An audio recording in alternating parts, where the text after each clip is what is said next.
Welcome to Comics Bazaar, the channel of comics commentary and arcana. This video features the Uncanny X-Men number 160, cover dated August 1982. The cover is by Brent and Bob Wiacek, the interior artist team as well. So Anderson guest artist on this particular issue. And the cover itself is a very busy cover with that giant hand and Kitty phasing through it. I like the little detail of the screen tone there on parts of her costume indicating that she's phasing. And we have the full team there facing off against our mystery villain, whose identity will be revealed in the interior of the comic. A couple of other little details I want to point out is I really like the shadow cast by Nightcrawler as he is climbing over the cover logo there. You can see the shadow of his tail on the last two letters of the logo. That's a nice detail. And I also like the background here, which seems to be very much influenced by H.R. Geiger's designs for Alien, for structures in Alien there in the background. Okay, so let's open this one up to the splash page. The title of the story is Chutes and Ladders. And here we're told for the Uncanny X-Men, however, it isn't a game. So the creative team is Chris Claremont script, Brett Anderson pencils, Bob Wiacek inks, Tom Orzechowski letters, and Glynis Wine colors.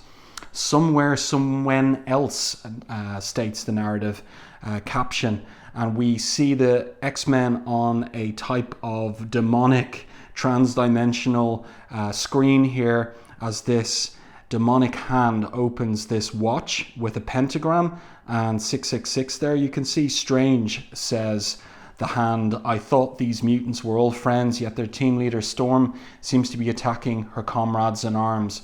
So we've got Storm, Nightcrawler, Wolverine there, Colossus, Kitty Pryde, and here down in the far corner we have Illyana Rasputin, and she is going to be front and center in this story and what the villain is up to and wants. So really what's going on is it's a training exercise on the island that the X-Men have made their base in the middle of the Bermuda Triangle. It's interesting that Claremont explores how this base has secrets that the X-Men are unaware of and secret dangers, and he's going to play with that trope again much later on, years in the future, when the X-Men move to the Outback base, and when that base also has its own mysteries too. The device here of having the mystery villain, who will be revealed to be Belasco, a demon sorcerer, the device of having him view the X-Men and think they're attacking each other is one which allows Claremont here to explain to new readers what the precise powers of, what the names and powers of the particular X-Men, because this is the era where Jim Shooter is of the opinion that every issue of a comic could be a reader's first, and so names and powers must be established in every issue. So it's an interesting way of doing that in this particular one. Then Belasco realizes that it was no duel but a test to exercise and hone the X-Men's various mutant abilities. But his real target, the one he seeks, is Colossus's young sister Illyana, and he seems to get her attention with the gesture of his finger there. Did someone call me, she says. It was I, little one, he says, a friend. Come unto me, child, a grand and glorious destiny awaits you. But shouldn't I tell Peter Nikolovich, that's her brother, tell no one, Illyana, just follow my voice to paradise. So there is a dark subtext to this particular issue. The previous one, where Storm was seduced by Dracula, was the device of an adult being seduced by an evil person, and there was a sexual subtext to that. This is far, far darker, where there is a subtext implicit in the story of child molestation, kidnapping and molestation, even to the point of implied sexual abuse. So, but it's all implicit. This comic is Comics Code approved, but for an adult reader, it's much easier to see and note that subtext than it would have been as a 10 or 12-year-old reading this issue originally back in 1982. So Kitty twigs to the fact that Illyana is walking away. She's already turned the corner. If I face straight through the building, I should catch her, but she's moving faster than expected, almost as if she knows precisely where she's headed. And she goes into a temple. It's pitch dark inside. And as I said earlier, the X-Men haven't fully explored the island, so it's a temple that they haven't visited before. Kitty here thinks, I don't like it, this place gives me the creeps, I better get the others. And then she finds herself standing on a disc of light, and it looks like she's dematerializing. And the disc of light vanishes as well. So there's a little bit of mystery there, but she calls out for the others. So the training exercise is over. Wolverine here, I like the little detail where he says, that workout gave me a powerful thirst. Anyone else want a brew? And Colossus, by contrast, is just interested in an iced tea. Now, there's more continuity here in terms of Claremont not forgetting the previous issue, where Storm is tired. You can see, I like the detail of the little indications of sweat here on her arms and on her face in this particular panel. And she's here saying that she's a little tired, but that she'll recover. And Nightcrawler suggests that maybe a shower might make her feel better. And she says, that's a splendid idea. So is she going to be able to whip up that shower with her elemental powers? Well, it seems her encounter with Dracula has weakened her a little bit. She hasn't been able to rest or sleep because she's fearful of what might be unleashed if she does. And also there's a little reminder there that Professor X remains in a coma, so they can't go to him for any advice. And Scott Summers has yet to return in answer to their summons, so Scott still keeping company with his father, very likely in Rio Diablo with Alex, his brother, so that little family unit reunited. And so she thinks here, am I so weak I cannot even create a rainstorm? No, the power exists within me. It's simply a matter of focusing my concentration. So she does, and she whips up the rainstorm, and then she removes her clothes here and takes the shower. And this is an interesting little bit as well, where she says, will the rest of you care to join me? I can easily expand my microstorm. And a little bit of a, I don't know, like a little kinkiness to that. But Storm, still an innocent person, like innocent in her attitude, still sexually inexperienced. But Claremont going to play around with that in the coming years. And the first step in that was the business with Dr. Doom, then Dracula, and things will develop from there in future issues. But speaking, as I did earlier, of the Outback issues, there was an implication there that Storm and Logan had developed a kind of friends with benefits type relationship. And it's even here where the only one to respond to Storm's offer of a group shower is Wolverine. Sounds good to me, he says, as he lights up. So very, very subtle stuff from Claremont here. Colossus, not twigging to it at all, says, has anyone seen Illyana or Kitty? They're nowhere about. So Storm's shower is over and the team regroups to go after Kitty and Illyana. Wolverine's got their scent.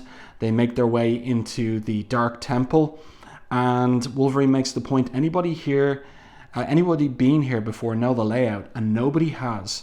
So like I was saying earlier, the island with its mysterious structures provides a device whereby Claremont can do precisely this, explore aspects of the X-Men's new base location that provide scope for adventure and danger. So then these discs materialize beneath them, these circles of light, and this is an opportunity for a little 1980s craft technique as well, where we've got a color hold here, a red color hold over the yellow, and also a use of screen tone here in the backgrounds as well. So very interesting panels down here in the era before digital computer effects. I think it looks very effective, and they all disappear, but where to is the question. This is a very tightly plotted issue. It's a done-in-one issue, and it's interesting that Claremont's returning to the horror genre, so to speak, just one issue after the Dracula issue 2. So the Dracula issue was fairly gothic in terms of its themes, and this one is, as I said, a little bit darker. It's more demonic, devilish, and with that subtext of child kidnapping and molestation and even sexual abuse. So Kitty comes to somewhere in the middle of this mysterious place. It's elsewhere, but it's elsewhen too, as it will turn out.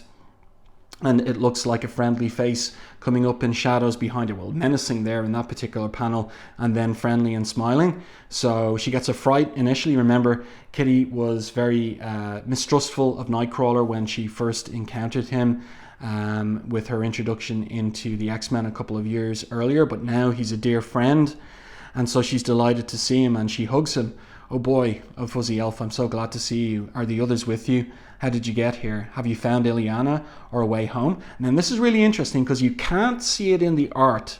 It only is made apparent in the dialogue, where she exclaims, curt, with that question mark there, "How dare you touch me like that? Who do you think you are? What kind of person do you think I am?" So where did his hands go in this particular panel? And we can see here as she phases away that they might have gone to her chest. "Liebling," he says, "you sound so shocked. Didn't you just say you were glad to see me?" And then he's revealed to be this demonic perversion of himself. "I was merely giving you an opportunity to prove it," he said. And this is just a hint in terms of what will happen to Illyana in this dimension by the end of the issue. So she runs away from Nightcrawler. She is determined that he is not the real Nightcrawler, but he says he is. And she says, "This isn't real, then you've nothing to fear," he says, "but your own desires." And that is a classic Claremont trope, where he explores throughout his run, his 16-year run on the X-Men, and the dark side of the characters. These are heroes, but they potentially, like any human being, have a shadow side, and that shadow side makes itself known by dark desires, and that's what we're getting explored here, the dark side of the X-Men. And then she trips over this skeleton, and we'll learn whose skeleton it is shortly, and finds herself in front of an enthroned Belasco. He reveals his name there. Now, he's an established villain. He comes from a couple of issues of Kazar, the shortly lived Kazar story. We'll get an editorial note about that a little later in the issue. But Claremont obviously interested in the character and wanting to use him here in the X-Men comics. And then we pick up with Colossus and Storm. So those two have materialized together in this strange elsewhere dimension. And Storm here, I like this detail, using ball lightning to illuminate the space where they are. And she's saying she says here, these circles, those circles could have transported us anywhere. It's a miracle we ended up near each other. And Colossus says, "Is this an accident, Storm, or was Illyana abducted? And if she was, then why?" And then he spies an armlet here on the ground, a silver armlet. So it just catches the light from her ball lightning. She picks it up and puts it on. Now, I was thinking about that as I was rereading the issue in preparation for making this review and commentary. And, you know, if you were in a mysterious, dangerous place and you found an item on the ground, would you pick it up and put it on? I mean, you have no idea what its significance could be, but she does it anyway. And she thinks here in her thoughts, pure silver, carved with intricate runes. It's beautiful. I've never seen it before, yet it feels strangely familiar. And so she puts it on, and we'll find out why it feels familiar to her a little later in the story. So she flies away, or she takes to the air rather, and Colossus, of course, very much concerned for finding his sister. But then she's grabbed by these tentacles. And an interesting detail, with those backgrounds drawn by Brent Anderson, I wonder, did it make Claremont think of Alien again? Where interesting feature of these tentacles is revealed in Storm's thoughts here. "Tentacles trying to tear me apart. They're too strong. My winds can't pull me free. Lightning bolts full force have no effect. Monster's skin exudes acid, searing through my costume, burning me." So that's an interesting detail. We don't really see the costume burning in the art, but as I said, I feel those backgrounds, those H.R. Geiger inspired backgrounds, might have got Claremont thinking about Alien. Another one of those color hold effects here. Colossus in red slipping through the disc on the floor, and Storm here aghast. "I'm alone, and I fear as good as dead. Bright lady, have mercy, what is happening to me, my body, transforming before my eyes into an amalgam of Nightcrawler, Colossus, and Wolverine. That's interesting too, because a big theme of Claremont's work on the X-Men, especially the first 16 years, is the individuals coming together and acting in seamless synergy as a team, and that being explored here in how Storm acquires the powers of her friends, even as she's on her own, and uses those powers of Colossus, Wolverine, and Nightcrawler in order to free herself from the tentacled monster.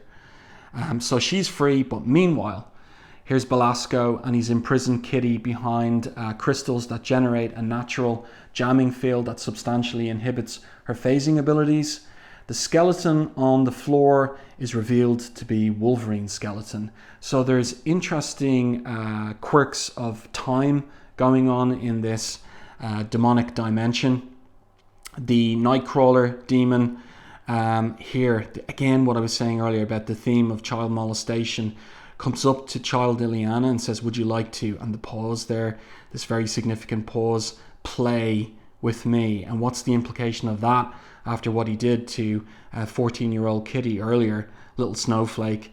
But Belasco banishes him. Slave, you presume too much, be gone from my presence, and away he goes. He teleports away.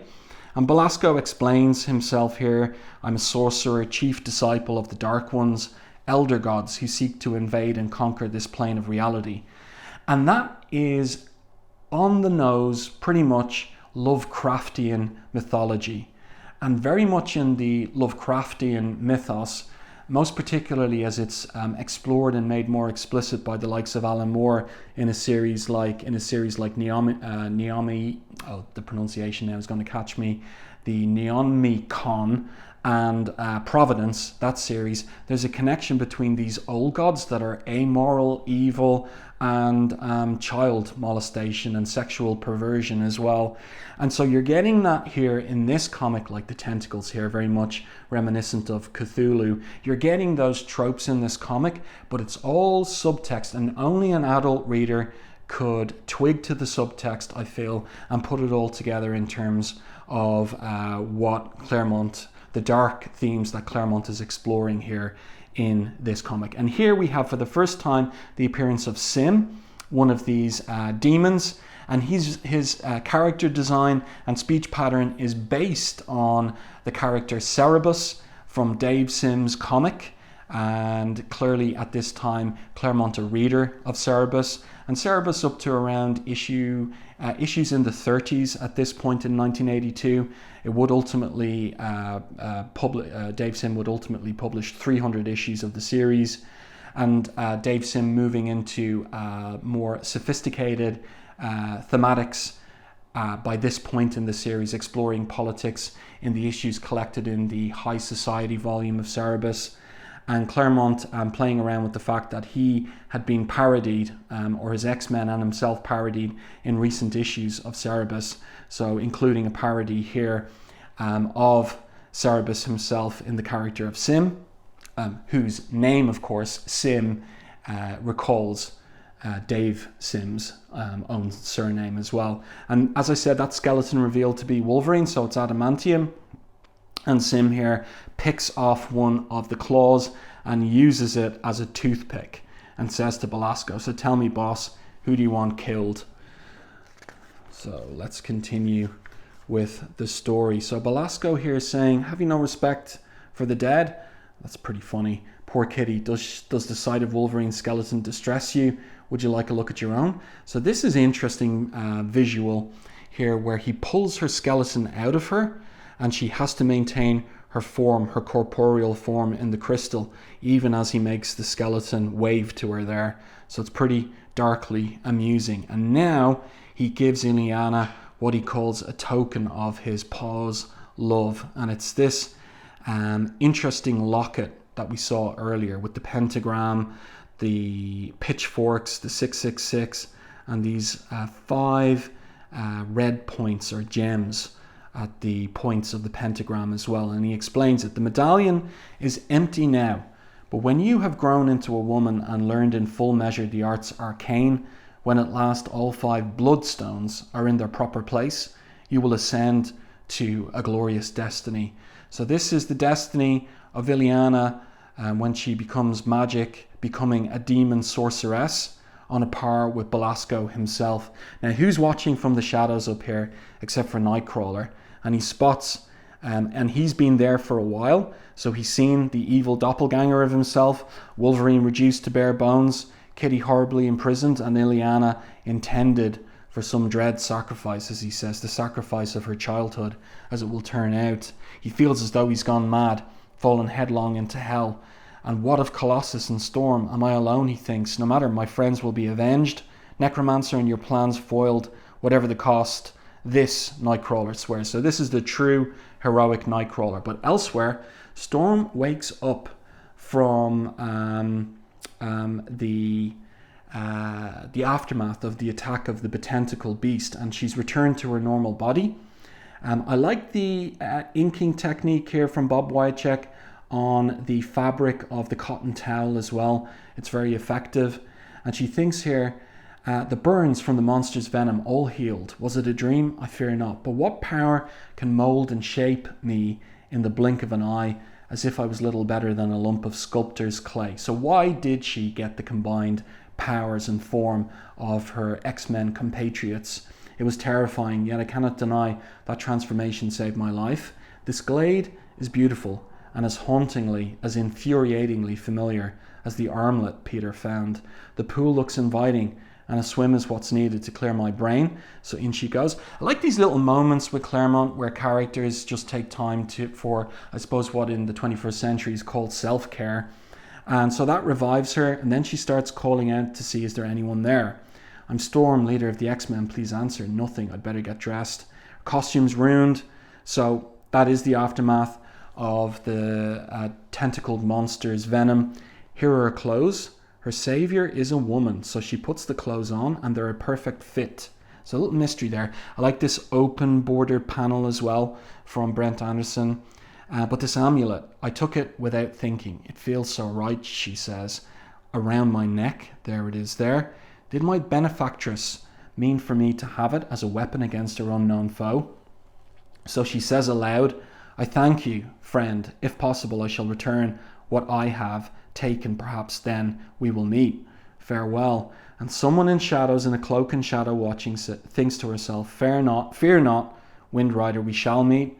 Goddess, help us both. So that address of or invocation of the goddess, which is the way that Storm speaks and thinks as well, is a big clue as regards the identity of this person, as well as the fact that the clothes fit perfectly, Storm, and that she found the armlet as well as the amulet hauntingly familiar. And now we get a look at the person wearing the same armlet and amulet and thinking, I will help save the X-Men if I can, but if I must sacrifice you to destroy Belasco, then forgive me, Aurora, I shall do so. And then we pick up with that evil doppelganger demon of Nightcrawler, version of Nightcrawler, and it attacks Nightcrawler. And what's interesting and what emerges from the dialogue of the demon Nightcrawler is that he says, I came here with the X-Men to rescue Kitty and Illyana.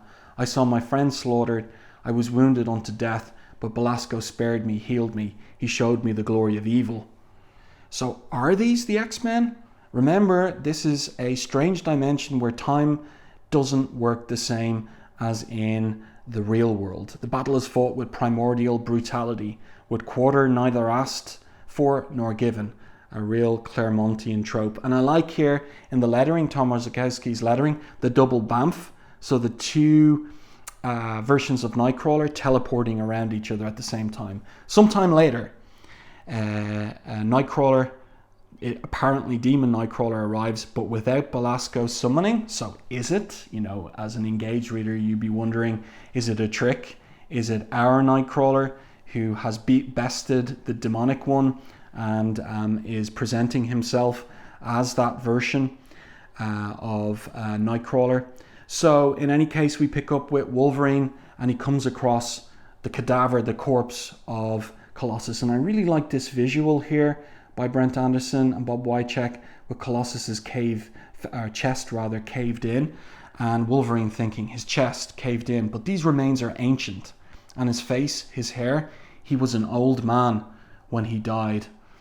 And that reminds us of Colossus in Days of Future Past as well, where we saw Byrne's version of an older Colossus with some white hair, kind of indication of whiteness around the side of his metallic hair.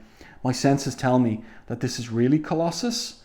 No, fake, no trick. How can that be? But he's grabbed here by a big purple hand, Sim, who rips off the front of his costume. I like that detail. And here Wolverine pulls his claws. So Sim has a kind of a Canadian style of diction, and he says here to Wolverine, word is you're a pretty rough and tough little hoser yourself. That's right, bub, says Wolverine, and he goes full tilt at Sim, but Sim knocks him out. So Sim is a demon to be reckoned with. He's got some brute force. So he's about to stomp on Wolverine, but one of those transportational discs manifests and Wolverine teleports or is transported away. So another little use of a color hold there as well, with the red on the yellow background. And Sim here says, those teleport circles can be a royal pain. They appear without warning, rhyme or reason, and transport a body not only through space but time as well. The runt could be anywhere, anywhen. But now our Colossus arrives. He sees his own corpse, thinks it could be him, but he's focused on the fight. Sim pulls out that adamantium claw of Wolverine's and throws it at Colossus. Interesting use of a screen tone here as well for the shadow on the back of Colossus's head and shoulders. And again, an open border panel. Interesting layouts from Brent Anderson. He's playing around with things. Remember, his first issue of Uncanny X-Men was 144, but there has been real development in his art style and storytelling since that particular issue. He's come on in leaps and bounds since then. So the claw sticks in the shoulder and he pulls it out and then tackles Sim. So these two strong characters, a match for each other at this point. But Sim here, we've got that familiar sound effect of snicked. The implication is that Wolverine has stabbed him in the back or butt, one or the other, and says here, hi there, remember me. So this is good stuff. So here we get this is a really nice page from Anderson where Wolverine stabs him with both claws in the chest and then starts slashing away at his torso. This is a nice little 3-panel sequence here. It reads very well. Another open border panel where Sim, however, gets the upper hand over Wolverine because he's just that much stronger. But because the X-Men are a team, Colossus comes in from behind and boots Sim in the lower back. An interesting dialogue here as well. Difference between Colossus and Wolverine. Wolverine had no problem stabbing Sim in the back or the butt. But Colossus is a different type of character where he says, I do not like striking from behind. It's dishonorable. Wolverine at this point in his characterization doesn't have a problem with striking a foe from behind. So Sim lands on one of those teleportation discs and away he goes. And again, another color hold here, red on yellow. And now what happens is the mysterious cloaked figure that we saw earlier who assisted Storm arrives. And Wolverine recognizes her scent but thinks it's impossible. So who is she? And she thinks to herself as well, Logan's recognized me and is appropriately confused. He will learn the truth soon enough, I fear.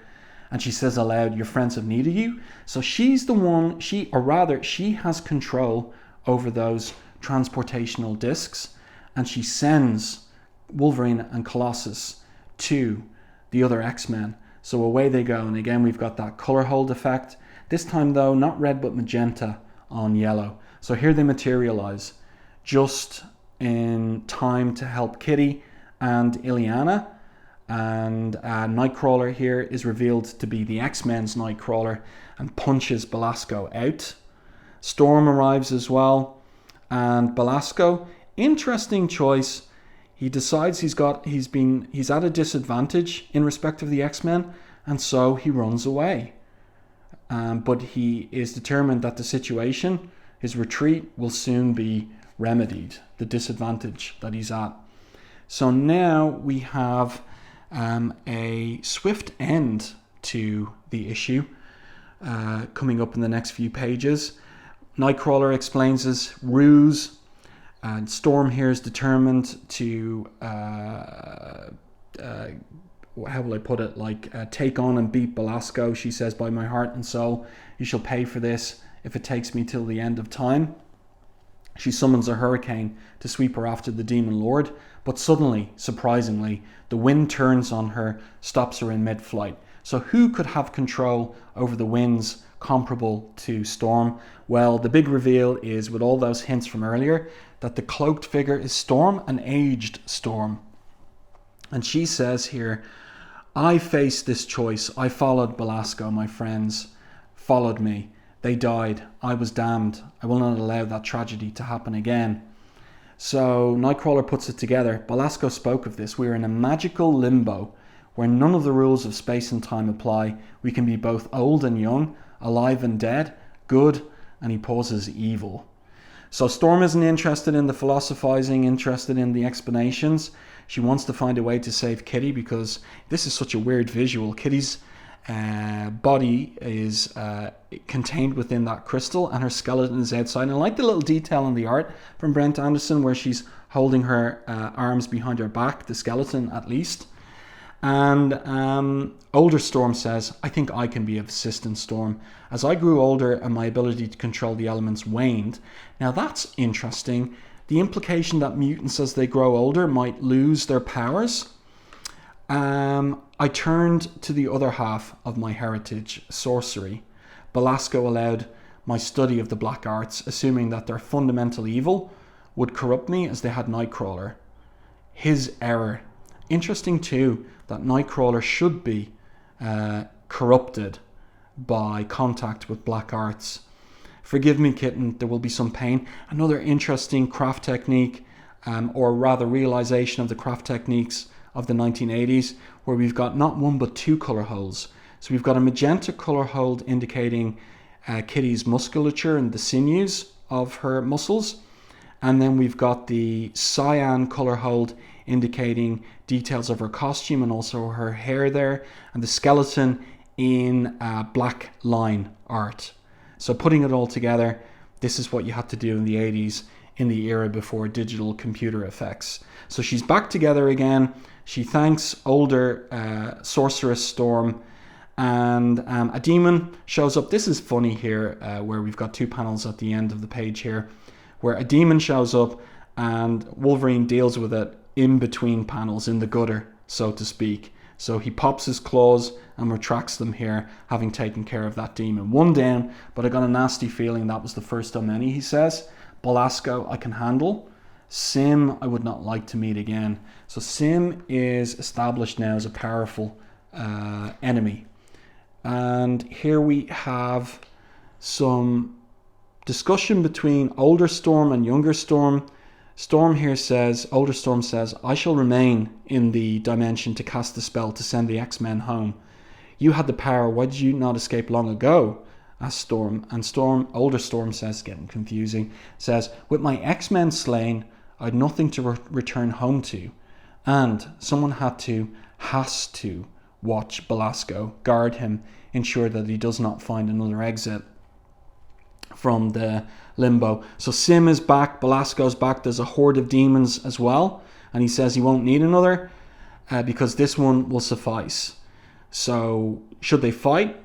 Young Storm says yes, old Storm says no. Trust me, my children, obey me. If nothing else, I have seen you already. And then this is an interesting narrative caption here from Claremont. In our African homeland, Storm was called a goddess. The X-Men had always thought that innocent hyperbole.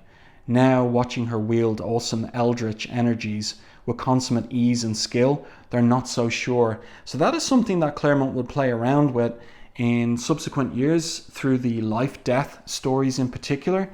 How would I put it, like filling in the background of Storm as goddess, and implying that she is descended from a long line of African sorceresses. So it's all getting seeded here, and it gets followed up much later on in the run. So now they are transported, the transportation begins, the transportational disc appears, and they begin the process of returning to their own dimension. But Belasco grabs Illyana here, the teddy bear, the fuzzy bear, slipping from her grip. Kitty grabbing her on one side. I like the little gutter here indicating the two different dimensions. And here we have a frenetic climax where we've got Wolverine holding on to Kitty and she's holding on to Illyana, but then she exclaims, "I can't feel anything, I've lost her." Wait, there she is. But Belasco's pulling just as hard. "Help me, all of you, I'm not strong enough. Pull." So they do as a team, and Illyana is freed from the portal, but she's aged up to 13 years old. And so something unexpected has happened later. And look at this little Cthulhu monster in the art there as well, in the detail of the temple that they're out of. Moira's examined her. She said, because remember, Moira MacTaggart is with them on the island as well. She says the kid's definitely Illyana, perfectly healthy, perfectly normal, 13-year-old girl. There's the shock. She was out of Kitty's grip for a second, yet somehow for Illyana, 7 years passed. Peter here is flabbergasted and doesn't know what to do. "How can I face our parents?" he says. What do I tell them? And Storm says, "Hard as this is for you, Peter, think of how Illyana must be feeling."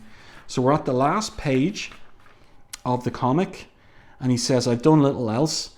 And this is really interesting too, in terms of how this will get picked up in many, many years' time after Claremont's first run. You know, my friends, sometimes I wish I'd never heard of Charles Xavier or the X-Men. And that will get picked up on by Scott Lobdell in Uncanny X-Men 304, where he's lost Illyana to the legacy virus, where his parents have been murdered, and he's lost his brother, leaves Charles Xavier and the X-Men to join with Magneto. But back here in 1982, Peter comes into his sister's bedroom, and he's thinking away about what horrors she's endured. Should I welcome her, comfort her, love her, or fear her? And this is interesting too, in what I was saying of the subtext earlier. So she wakes up really scared from her bedroom, from where she cries aloud, "Who is it? Who's there?" And that's an implication that she hasn't had a safe time at all in Belasco's dimension. And again, that subtext of molestation and abuse. But once she sees that it's her brother, she hugs him and she says, "I was so afraid. I thought you'd forgotten me, that you would hate me." Why hate her? It's been, again, because of the subtext. It's been so long, I missed you so much, but I knew we'd find each other again, and then everything would be all right. She babbles on, eyes alight with joy, and he loves every word of it. He lets her talk until fatigue finally takes its toll, and she falls asleep then. With brotherly tenderness, he tucks her into bed and sleeps himself by her side, ready to protect her should the need arise. And again, the dark reverse of that is implied to have happened in that dimension with Belasco, the reverse of what is here in the narrative caption. And then we see she stirs a hand, unfolding to reveal an ancient ornate medallion. She's had it for as long as she can remember. It's her special talisman, a gift from one who said he loved her. We saw that earlier in the issue. It opens, and then in the deepest recesses of her mind a voice is heard. "When you are grown into a woman and have learned in full measure the arts arcane, when at last the bloodstones are in their proper places, you, Illyana, will ascend to the most glorious of destinies." And here in the final panel we have this really dark image of Belasco with her fuzzy bear in the demonic dimension, and Peter here asleep in the chair beside her bed. Like dark stuff implied in this, and the 3 bloodstones in their place but 2 missing. So this is a really dense, tightly plotted issue, seeding stuff for years to come, most particularly Illyana's story. She'd just been this side character in the issues up to this point, and now Claremont has developed a dark storyline for her for the future. And speaking of dark, I really like this ad here for the crossover between the X-Men and the New Titans, Darkseid, Dark Phoenix, Apocalypse Now. So riffing on, or rather an homage to Francis Ford Coppola's Apocalypse Now and the movie poster for that. I really like the designy aspect of this, the calligraphy and this kind of dark star or sun here. Really, really interesting stuff. On the basis of this ad, I would at the time have bought this particular comic. No letters page in this issue. I do hope that you enjoyed this review and commentary on Uncanny X-Men 160. Let me know your thoughts about the issue in the comments section to the video. If you enjoyed my review, please like the video on YouTube. It really helps the channel. And if you haven't done so already, subscribe to the channel and stay tuned for more content like this.